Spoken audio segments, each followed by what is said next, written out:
Hello friends, कैसे हो आप लोग। बहुत बहुत स्वागत है आपका अपने इस चैनल में। तो दोस्तों, मैं आज आपको बताने वाला हूं कि जो यहाँ पर देख रहे होंगे कि काव्य के तत्व जो हैं काफ़ी अच्छे से बताने वाला हूं। और काव्य के तत्व में जो तीन आपको यहाँ पर देख रहे होंगे, काव्य के जो तत्व होते हैं तीन प्रकार के होते हैं। तो यहाँ पर देख रहे होंगे जो फर्स्ट है यहाँ पर रस है, और इसमें छंद सेकंड नंबर और थर्ड नंबर है अलंकार। तो इसमें मैं आपको बताना चाहूँगा कि जो रस है, इसमें रस को पूरे डिटेल के साथ आपको बताने वाला हूँ। रस को काफ़ी अच्छे से। और अभी तक ने आपने इस चैनल को सब्सक्राइब नहीं किया है तो चैनल को सब्सक्राइब कर ले, ताकि मैं जब भी वीडियो अपलोड करूँ वीडियो की नोटिफिकेशन आपको मिलती रहे।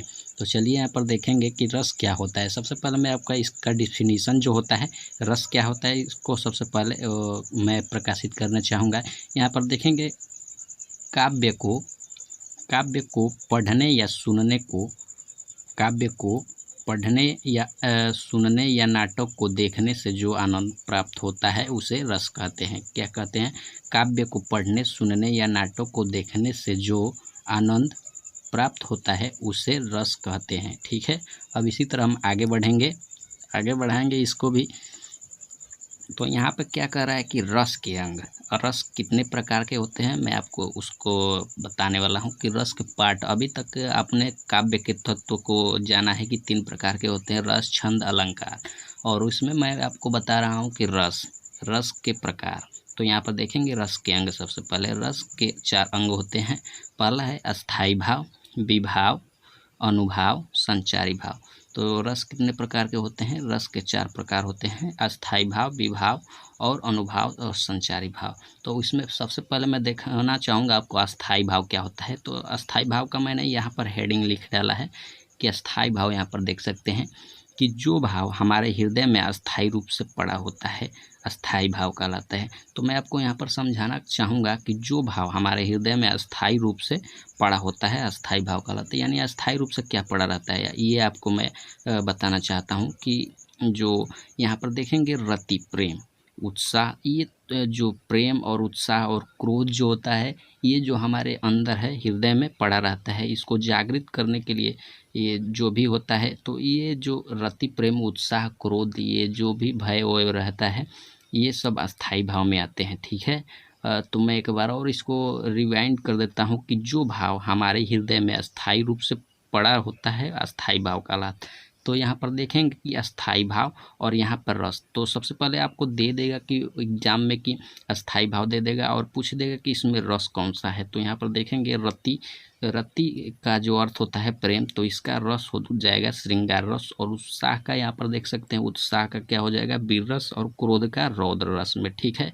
इसी तरह आगे मैं आपको बताना चाहूँगा। आगे देखेंगे यहाँ पर सेकंड नंबर क्या आ जाएगा, यहाँ पर देख लेंगे कि विभाव हो जाएगा। सेकंड नंबर हेडिंग क्या था, जो रस में सेकंड नंबर हेडिंग था रस के प्रकार में विभाव। तो यहाँ पर देखेंगे विभाव को कैसे डिफाइन करते हैं हम लोग कि एक्चुअली में होता क्या है, जो भाव अस्थाई भाव को जागृत कर देता है तो विभाव कहलाता है। ठीक है। जो भाव अस्थाई भाव को जागृत कर देता है विभाव कहलाता है। ये दो प्रकार के होते हैं। तो सबसे पहले मैं बता दूं कि जो अस्थाई भाव को जागृत, यानी जो मैंने आपको पहले बताया कि जो प्रेम, रौद्र, जो प्रेम होता है और उत्साह होता है, क्रोध होता है, उसको जो जागृत करता है तो उसे विभाव कहते हैं। यानी मान लीजिए कि कोई सांप है, आप उसको देख लिए तो मन में डर उत्पन्न हो गया, तो उसे विभाव कहते हैं। ठीक है। और इसमें विभाव दो प्रकार के होते हैं, आलंबन, उद्दीपन विभाव। तो मैं आपको बता दूं कि आलंबन क्या होता है। मैंने इसको लिखा नहीं है लेकिन बताना चाहूँगा कि आलंबन और उद्दीपन क्या होता है। तो आलंबन यहाँ पर देखेंगे, अगर मान लीजिए कि आप कोई सांप देख रहे हैं तो आपका डर किस पर छिपा है, तो सांप पर छिपा है। ठीक है। यानी सांप पर आपका डर रुका हुआ है, तो आप जो आलंबन हो जाएगा आपका सांप हो जाएगा। और उद्दीपन क्या हो जाएगा कि अगर आप सांप को देख लिए तो आपकी उत्तेजना और उत्तेजित हो गई तो उसे उद्दीपन कहते हैं। ठीक है। अब आगे इसी तरह देखेंगे अनुभाव क्या होता है। अनुभाव में देखेंगे कि वे चेष्टाएं जो अस्थाई भाव का अनुभव कराती हैं, वे चेष्टाएं जो अस्थाई भाव का अनुभव कराती हैं अनुभाव कहलाती हैं। ये चार प्रकार के होते हैं। ठीक है।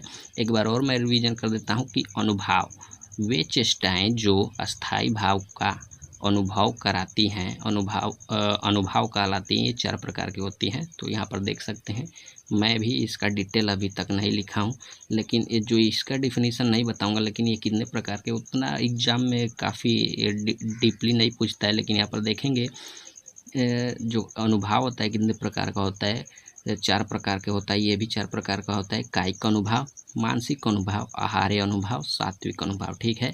इसी तरह देखेंगे जो आपका 4th नंबर हेडिंग था रस के प्रकार में, यहाँ पर देख सकते हैं कि संचारी भाव। यहाँ पर 4th नंबर हेडिंग है संचारी भाव। संचारी भाव आश्रय के हृदय में उत्पन्न होने वाले अस्थिर, आश्रय के हृदय में उत्पन्न होने वाले अस्थिर मनोविकारों को संचारी भाव कहते हैं, ठीक है। तो एक बार और देखते हैं कि संचारी भाव किसे कहते हैं। तो आश्रय के हृदय में उत्पन्न होने वाले अस्थिर मनोविकारों को संचारी भाव कहते हैं, जिनकी संख्या 33 मानी जाती है, ठीक है। संचारी भाव किसे कहते हैं, तो आश्रय के हृदय में उत्पन्न होने वाले अस्थिर मनोविकारों को संचारी भाव कहते हैं, ठीक है, जिनकी संख्या 33 होती है, यानी 33 जो होती है इनकी संख्या होती है। मैं अगर बता दूं कि अगर आप इस चैनल पर नए हैं तो चैनल को सब्सक्राइब करके बेल आइकन को ऑल कर लीजिए, ताकि मैं जब भी वीडियो अपलोड करूं वीडियो की नोटिफिकेशन आपको मिलती रहे। और अभी तक ने आपने इस चैनल को वीडियो को लाइक नहीं किया तो वीडियो को ज़रूर लाइक करें। और चलिए मिलते हैं अगले वीडियो में अगले टॉपिक के साथ। तब तक बने रहिए आपके अपने इस चैनल पर। धन्यवाद।